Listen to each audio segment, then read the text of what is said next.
Good morning. I'm Jim Bohannon, and this is America in the Morning. It's Friday, October 29th, 2004, and coming up on America in the Morning. This is David Gilbert in Jerusalem. Yasser Arafat is taken to a Paris hospital for treatment. We'll have the latest on his condition and what it all means in a live report. The government discovers some more flu vaccine. I'm John Hartshee. Students in Alabama cast ballots for president. Who won? I'm Donna Francavilla. That story and the election results coming up. Lots of little ghosts and goblins will be out on the streets this weekend, and you should be careful their costumes don't get them into trouble. I'm Gene Coletta, and I'll have that story from Washington. Also, Charlie Turner of MarketWatch.com gives us the business, and also... Patriotism, he said, is the last refuge of a scoundrel. We'll look at Samuel Johnson's insults from the book of the same name. That and more is coming up this half hour on America in the Morning.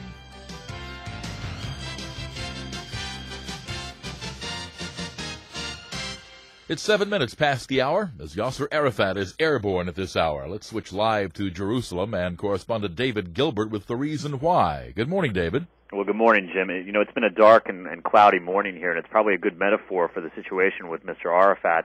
According to his doctors, his health is not good. Some PLO sources were telling me that Arafat may have leukemia, although others are denying that. Now, he's going to get treatment at a hospital in Paris where Mrs. Arafat lives. French President Jacques Chirac sent a plane to pick Arafat up in Jordan and bring him to the French capital, Jim. Now, I've also heard, and again, these are rumors, gallstones, stomach cancer. Do we really have any handle at all on what is ailing the PLO leader? The short answer is no. There's been only a handful of people, Jim, that have actually been with the PLO chairman over the last couple of days as this thing has gotten really, really bad. Even as doctors have been saying different things. A lot of PLO officials have been singing very different tunes. So at the moment, nobody knows for sure. All we do know is that he's going to be in Paris, he's going to get treatment there, and we'll know more in the coming days.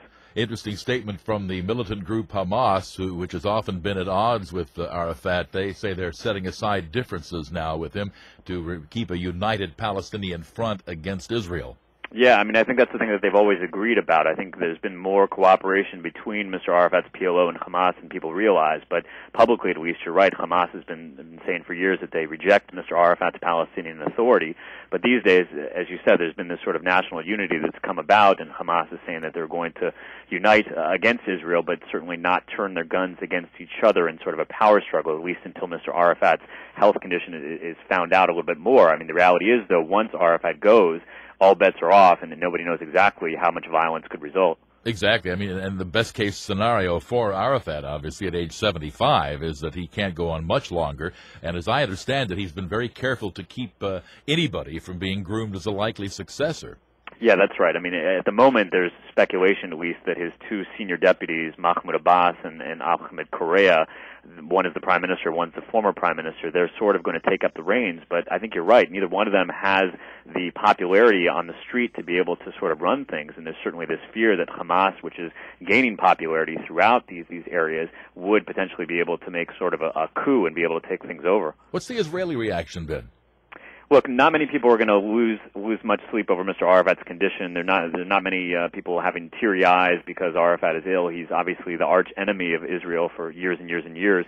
One Israeli analyst pointed out to me that, you know, as everybody's writing these obituaries about Arafat, they're forgetting to mention that he was the father of modern terrorism.